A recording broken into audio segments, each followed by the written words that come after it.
Good morning everyone. My self Priya અને આપણો જે સબ્જેક્ટ છે તે MCWC. ઓકે, MCWCની અંદર અને આપણે ચેપ્ટર જે કોર્સ છે તે કમ્પ્લીટ થઈ ગયો છે. ઓકે, આજથી રિવિઝન સ્ટાર્ટ કરું છું. એ રિવિઝનની અંદર જે છે તે ફર્સ્ટ ચેપ્ટર સ્ટાર્ટ કરીએ છીએ. તો ફર્સ્ટ જે ચેપ્ટર છે તે introduction, transmission, fundamental communication protocol અને TCP/IP સ્યુટ. હવે આ બધું ચાલી ગયું છે કે મોબાઈલ કોમ્પ્યુટિંગને આપણે કેવી રીતના યુઝ કરીશું અને કેવી. તો first of all, mobile computing. Mobile computing is a technology that allows transmission of data, voice and video via computer or any other wireless enabled devices. હવે મોબાઈલ કોમ્પ્યુટિંગ એક એવી ટેકનોલોજી છે એનાથી આપણે છે ને ડેટાને ટ્રાન્સફર કરી શકીએ. ડેટા, વોઇસ, વિડીયો, બરાબર, કોઈ પણ હોય our device wireless enabled device દ્વારા. So it can be defined as a computing environment of physical mobility. A mobile computing system allow a user to perform a task from anywhere while on move. હવે mobile computing સિસ્ટમની અંદર આપણે જે કોઈપણ પરફોર્મને task કેવી રીતના કહી શકીએ, એનીવેર મૂવ પણ કરી શકીએ અને એને એક જગ્યાએથી બીજી જગ્યાએ પણ લઈ જઈ શકીએ. બરાબર.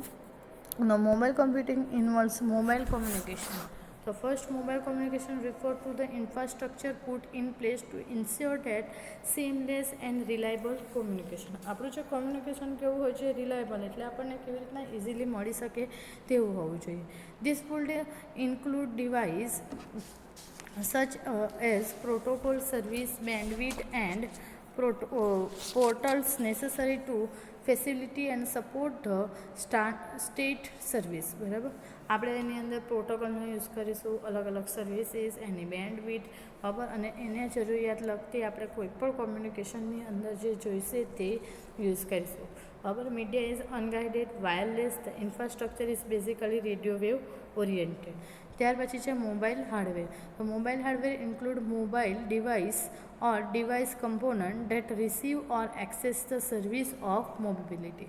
આમાં મોબાઈલ હાર્ડવેર આપણે જે છે તે મોબાઈલના એવા કયા યુઝ કરીશું. તો મોબાઈલ ડિવાઇસ કમ્પોનન્ટ અલગ અલગ છે, બરાબર, અને એની સર્વિસ બી અલગ અલગ છે. તો ડિવાઇસ આ laptop, smartphone, tablet, PC, personal digital assistant. પછી this device have capable of sending and receiver signals.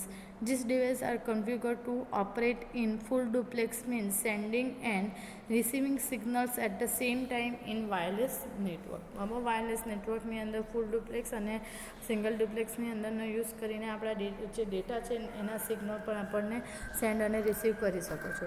ત્યાર પછી મોબાઈલ સોફ્ટવેર. તો mobile software is the actual program that run on the mobile hardware. In other terms, it is the operating systems of the appliance. It's essential component that operate the mobile device. It dealt with characteristics and requirement of the mobile application. બરાબર, mobile software છે mobile સોફ્ટવેરની અંદર actual programme કેવી રીતના run થાય છે એ જે છે તે સોફ્ટવેર પર આધારિત છે. કોઈ હાર્ડવેર આપેલું છે તો હાર્ડવેરમાં કોઈ સોફ્ટવેર હોય તો થાય. હવે તમને પીસી આપેલું છે, પીસીની અંદર વિન્ડોઝ જ નહીં હોય તો તમે કોઈ પણ પ્રોસેસને કેવી રીતના પરફોર્મ કરી, કેવી રીતના રન કરી શકો. તો the component and operate the mobile device. It deal with the characteristics and requirement of mobile application. બરાબર, એ કેવી રીતના એની કેરેક્ટરિસ્ટિક અને એની રિક્વાયરમેન્ટ પર આધારિત છે. Okay, for example, manufacture Apple iPhone, OS, Google Android, Microsoft window mobile, research and motion and BlackBerry OS. Okay, ત્યાર પછી attribute of mobility. Use mobility, network mobility, barrier mobility, device mobility, session mobility, service mobility, host mobility. આ બધી આપણી અલગ અલગ mobility છે. બરાબર. User mobility એટલે શું? તો user should be able to move from one physical location to another location and use the same service. બરાબર, એક જગ્યાએથી બીજી જગ્યાએ જ્યારે લોકેશન પરથી જવું હોય ને એક જ સર્વિસ માટે, ત્યારે યુઝર મોબિલિટીનો યુઝ થાય. હવે નેટવર્ક મોબિલિટી એટલે user should be able to move from one network to another network and use the same service. બરાબર, એક નેટવર્કમાંથી બીજી નેટવર્કમાં જ્યારે જવું હોય ત્યારે. બરાબર, ધારો કે આપણે હવે એક નેટવર્ક, ધારો કે અત્યારે ગુજરાતનું નેટવર્ક છે, હવે એ નેટવર્ક પછી તમે જેવું મહારાષ્ટ્રની બોર્ડર ક્રોસ કરો તો એ મહારાષ્ટ્રનું એટલે એ અલગ સિટીનું થઈ ગયું કહેવાય, બરાબર. તો એ આપણું એક જગ્યાએથી બીજી જગ્યાએ નેટવર્ક આપણું ચેન્જ થયું કહેવાય. ત્યાર પછી barrier mobility. Users will be able to move from one barrier to another while using the same service. The example, user is unable to access the WAP barrier due to some problem in the GSM network, then he should be able to use voice or SMS barrier to access that same corporate applications. Like hike messenger, બરાબર. Barrier મોબિલિટીની અંદર આપણને example આપ્યું છે hike messenger. Hike મેસેન્જરની અંદર શું થાય છે, એક જગ્યાએથી બી જગ્યાએ જે આપણી સર્વિસ છે એ પ્રોવાઈડ થાય છે, બરાબર. તો SMS એક જગ્યાએથી બીજી જગ્યાએ તમે મોકલી શકો ને, એક્સેસ કરી શકો છો ને, એવી રીતના. ત્યાર પછી ડિવાઇસ મોબિલિટી. તો users will be able to move from one device to another and use the same services, બરાબર. એક જગ્યાએથી બીજી જગ્યાએ જે ડિવાઇસ પણ આપણા મૂવ થાય. હવે તમે એક પીસીમાં વર્ક કરો છો, એ જ પીસી બીજી જગ્યાએ તમે લઈ જાઓ, બરાબર, તો એ શું થયું, ડિવાઇસને મોબિલિટી થઈ કહેવાય. ત્યાર પછી સેશન મોબિલિટી. તો user sessions will be able to move from one user agent environment to another.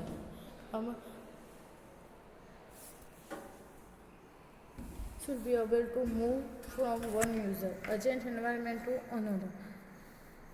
ત્યાર પછી એની અંદર એક્ઝામ્પલ આપ્યું છે mobile device to desktop computer is a good example, બરાબર. શું છે સેશન મોબિલિટી. હવે તમે અત્યારના જે લેટેસ્ટ છે એમાં તમે મોબાઈલ એપ્લિકેશન, ધારો કે વોટ્સઅપ, તે તમે પીસીમાં પણ યુઝ કરો છો વોટ્સઅપ વેબ કરીને, તો એ શું થયું કહેવાય, એ સેશન મોબિલિટીનું જ એક એક્ઝામ્પલ છે. ત્યાર પછી છે સર્વિસ મોબિલિટી. તો users will be able to move from one service to another service, બરાબર. એક સર્વિસમાંથી બીજી સર્વિસમાં જ્યારે જાય.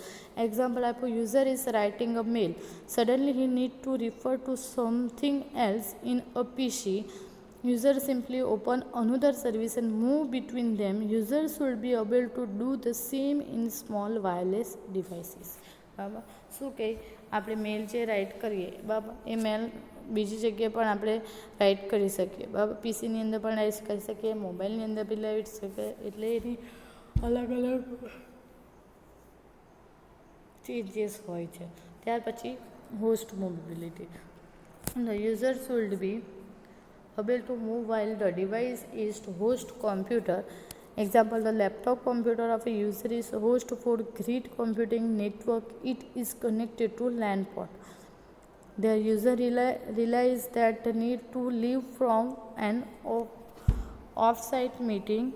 He disconnects from the LAN and should get connected to the wireless LAN while his laptop being the host for grid computing network, બરાબર. એ સરાને આપ્યું છે ગ્રીડ કોમ્પ્યુટિંગ. ગ્રીડ કોમ્પ્યુટિંગ એટલે એની અંદર લેન કનેક્ટ આપ્યું છે. લેન કનેક્ટમાં કેવું હોય, એક પીસી, એક કરતાં વધારે પીસી એક જ લાઇનમાં કનેક્ટેડ હોય, તો કોઈનામાં પણ હોસ્ટ મોબિલિટીની અંદર શું થશે કે users will be able to move while device is a host computer, બરાબર. આપણા જે કોમ્પ્યુટર છે એની અંદર લેન પોર્ટ છે. હવે લેન પોર્ટ એટલે શું છે, હવે એક લેનની અંદર તમારી કોઈ ફાઇલ એક ડ્રાઈવમાં નાખી દીધા હતા, એ બધા જેટલા લેનમાં કનેક્ટેડ હોય ને એ ડ્રાઈવમાં એ ફોલ્ડર દેખાશે, બરાબર, એને આપણે શેર કરી શકીએ, તો એ હોસ્ટ મોબિલિટી. એવી જ રીતે limitation of mobile computer. Limitation of the wireless network, heterogeneous of the fragment networks, frequent disconnection, limited communication bandwidth, બરાબર. એ શું છે લિમિટેશન, એની ફ્રેગમેન્ટ નેટવર્ક છે, એને ફ્રિક્વન્ટ ડિસ્કનેક્શન છે, અને લિમિટેડ એટલે disadvantages, okay, limited communication bandwidth છે. ત્યાર પછી limitation of imposed by mobility. તો lack of mobility awareness by systems slash application, route breakage. હવે રૂટ ઇઝીલી બ્રેકેજ થઈ જયા કરે છે, કારણ કે એની લિમિટેશન હોય ત્યાં સુધી આપણને મોબિલિટી અવેલેબલ મળશે. ત્યાર પછી limitation of the mobile computer. તો short battery life time, limited capability. ત્યાર પછી છે નેક્સ્ટ પોઈન્ટ જે છે તે introduction of wireless communication. Wireless communication કયા કયા આવશે અને કેવી રીતના યુઝ થશે. First of all Wireless communication involves the transmission of information over a distance without the help of wire, cable or any other form of electrical conductors. હવે wireless કોમ્યુનિકેશનની અંદર શું આપશે? પહેલાં ડેટા ટ્રાન્સમિશન કરવાની ઇન્ફોર્મેશન આપશે, બરાબર, without it help of wire, કોઈપણ wire વગર, કોઈપણ કેબલ વગર અને કોઈપણ ઇલેક્ટ્રિક કંડક્ટરનો યુઝ કર્યા વગર. So it is term that connecting and computing between two or more devices using wireless signals through wireless communication technology and devices. બરાબર, આપણી જે કનેક્શન જે છે એ કનેક્શન અને એનું કોમ્યુનિકેશન કેવું છે? એક કરતાં વધારે ટુ અથવા એક કરતાં વધારે ડિવાઇસ સાથે પણ એ કનેક્ટેડ થઈ શકે છે, બરાબર. The transmission distance can be anywhere between few meter and thousands of kilometers. Wireless communication can be used to cellular telephony, wireless access to the internet, wireless home network and so on. ત્યાર પછી application of wireless communication: GPS units, wireless keyboard, mouse, handset, radio receivers, satellite television, broadcast television, cordless telephone etcetera. Okay, ત્યાર પછી છે signals કયા કયા છે? તો basic signals. The signals is an electrical or electromagnetic current that it used for carrying data from one device or network to another. It is key component behind virtually all communication, computing, networking and electronic devices. Signal can be either analog or digital. બરાબર, બે રીતના આપણા signal હોય, કે analogue હોય કે digital હોય. તો here we are કન્સર્ન્ડ with electromagnetic signal used as means to transmit information and transfer કરી શકાય. And electromagnetic signal is a function of time, but it can also be expressed as a function of frequency. That is, the signal consists of component of different frequency. બરાબર, આપણું જે frequency તો મળી જાય, પણ એ frequency મળી different frequency છે, time domain and frequency domain. Okay, the frequency domain view of signal is far more important to an understanding of data transmission than a time domain view. બરાબર, frequency ડોમેનમાં શું છે? આપણે important અલગ understand છે transmission થવા માટે, એનો ડોમેન વ્યૂનો યુઝ કરી શકીએ છીએ. ત્યાર પછી function of a time, electromagnetic signals can be either analog or digital. And analog signal એટલે શું અને ડિજિટલ? એને શું કીધું? ઇલેક્ટ્રોમેગ્નેટિક ફંક્શન કેવી રીતના ટાઈમ પર વર્ક કરે, એનાલોગ અને ડિજિટલ. તો એનાલોગ અને ડિજિટલ એટલે શું? તો analog signal is an one which the signal intensity vary in a smooth fashion over a time. બરાબર, એ આપણે જે ઇઝીલી આપણને મળી રહે. એના other word break the discontinuous in the signals. બરાબર, એની અંદર બ્રેક નહીં આવશે. હવે એ જ રીતના digital signal is a one with the signal intensity maintains a constant level for some period of time and then changes another constant level. બરાબર, analogue અને ડિજિટલ તમને આપ્યું છે. જો એનાલોગની અંદર જે જ કરે છે, ડિજિટલની અંદર શું છે કે આપણો જે ડેટા છે ચેન્જ થયા રાખે છે. જો એક્ઝામ્પલ છે, આની અંદર ફિગરની અંદર જો પહેલાં ડેટા મળશે, ઉપર જશે, પાછું નીચે આવશે, મળશે જશે. તો આ રીતના આપણને ડિજિટલની અંદર ડેટામાં ચેન્જીસ થયા કરે છે. ઓકે, ત્યાર પછી ફિગર શું? Example of both kind of signal. The analog signal may represent speech and the digital signal may represent binary 1 or 0. Okay, તો પહેલાં શું છે? Periodic signal. પીરિયોડિક સિગ્નલ શું કરે છે? એનાલોગ ઓર digital signals pattern repeats over time. અને એ periodic signals and analog or digital signals pattern does not repeat over time. Okay, તો આ એક્ઝામ્પલ આપ્યા છે, બે ફિગર ડ્રો કરી છે. તે કહે છે પહેલાં શું છે? પીરિયોડિક એનાલોગ સિગ્નલ્સ, એમ્પ્લિટ્યૂડ અને એન્ડ્રોઇડ એનાલોગ સિગ્નલ્સનો ટાઈમ અલગ છે. ત્યાર પછી પીરિયોડિક ડિજિટલ સિગ્નલ છે, એની અંદર જ્યાં પર 0 આવશે ત્યાં ઓફ થઈ જશે અને 1 આવશે ત્યાં ઓન થઈ જશે. બરાબર, ત્યાર પછી પીક એમ્પ્લિટ્યૂડ. તો peak amplitude maximum value of range of signals over time, typically measured in volts. frequency rate in cycle per second or hertz at which the signal repeat. Phase 5, measurement of the relative position in time within a signal period of a signal. Wavelength, તો distance occupy by a signal cycle of the signal. અને example આપ્યો છે તો different term of wave form. બરાબર, આ અલગ અલગ વેવની લેન્થ, એના પિક્સ કોને કહેવાય, પછી the wave moving in the direction. તો આ ડાયરેક્શન છે, એને એમ્પ્લિટ્યૂડ. પહેલાં first of all wave length. તો વેવ લેન્થ એક જ્યારે વેવ પતે ત્યારે બીજા સુધીને તેને વેવ લેન્થ કહેવાય છે. ઓકે, જો આ વસ્તુ જે છે આ સ્ટાર્ટ થયો, આ કમ્પ્લીટ, તો આટલા સુધીને જે હોય એને વેવ લેન્થ કહેવાય. હવે પિક્સ કોને કહેવાય, તો આ જે વસ્તુ છે આ 1 2, તો આ જે આ અને આ એ વસ્તુને પિક્સ કહેવાય. બરાબર, ત્યાર પછી એમ્પ્લિટ્યૂડ એટલે એક ટર્ન પછી આ વસ્તુ સ્ટાર્ટ થાય પછી અહીંયાથી જે ટર્ન થાય એને એમ્પ્લિટ્યૂડ કહેવાય. અને જે નીચેથી ઉપર જાય, પહેલાં ઉપરથી નીચે જાય, નીચેથી ઉપર જશે એને એમ્પ્લિટ્યૂડ, અને નીચેથી જે ઉપર જશે એને થ્રો કહેવાય. અને વન કમ્પ્લીટ તેને સાયકલ કહેવાય. બરાબર, હવે કેવી રીતના છે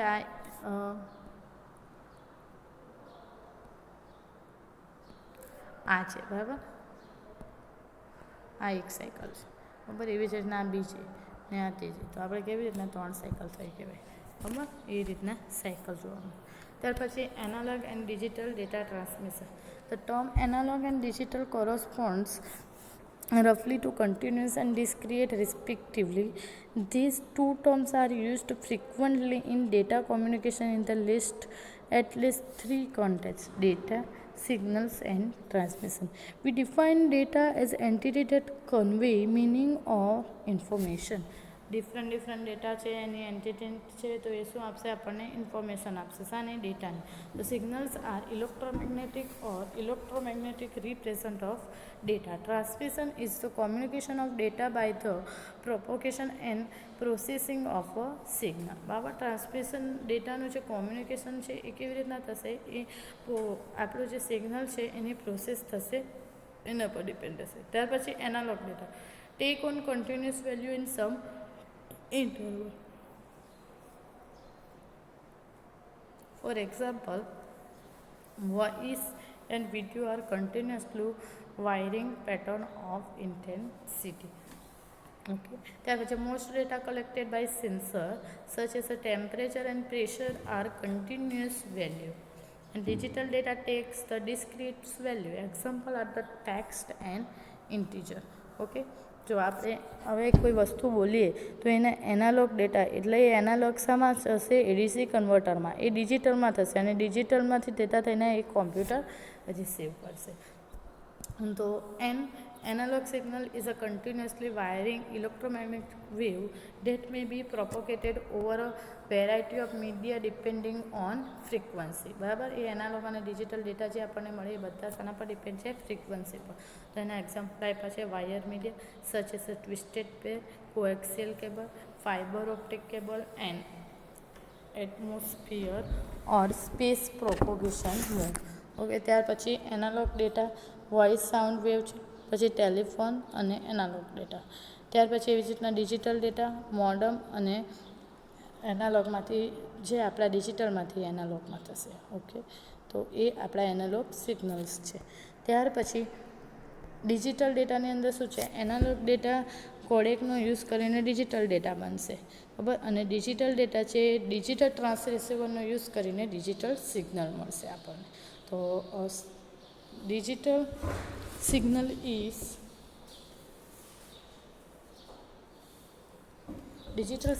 is sequence of voltage pulse that may be transmitted over a copper wire medium. Example, a constant positive voltage level may represent binary 0 and a constant negative voltage level may represent binary 1.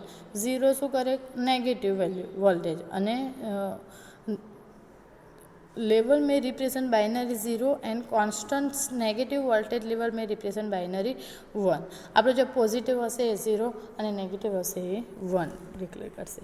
ત્યાર પછી the principal advantages of digital signals are the generally cheaper than analog signal lines and is less susceptible to noise inference. બરાબર, આપણી જે છે એ આપણું એનો એક advantages છે કે આપણને એનાલોગ સિગ્નલ ઇઝીલી મળી રહે, બરાબર, ઓછા વોલ્ટેજમાં. ત્યારે ડિજિટલ સિગ્નલ આપણને એનાલોગની સિગ્નલમાં આપણને ઇઝીલી મળી રહે એવા નથી. ઓકે,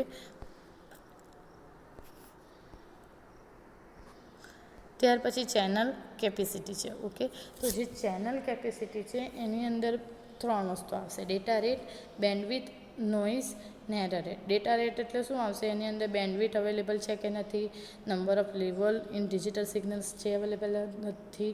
ત્યાર પછી quality of channel, level of noise, bandwidth. Bandwidth એટલે આપણા સિગ્નલ્સ કેવી રીતના મળશે એ, અને એરર રેટ એટલે આપણો જે એરર છે એ કેવી રીતના આપણને રેટ એનો કે 0 વધારે વાર આવે છે કે 1 વાર આવે છે, રિપીટેશન જે થાય છે એ એરર રેટને. એટલે જે ચેનલ ઓફ કેપેસિટી છે એ નેક્સ્ટ લેક્ચરમાં આપણે સમજીશું. ઓકે, આજના લેક્ચર અહીંયા પતે છે. કોઈ પણ પ્રોબ્લેમ હોય, કોઈ પણ ક્વેરી હોય તો તમે એની ટાઈમ મને પૂછી શકો છો. ઓકે, આ રિવિઝન ચાલતું છે ને એ રિવિઝનની અંદર પણ કંઈ પણ નહીં સમજ પડે તો તમે મને પૂછી શકો છો. Okay, thank you everyone.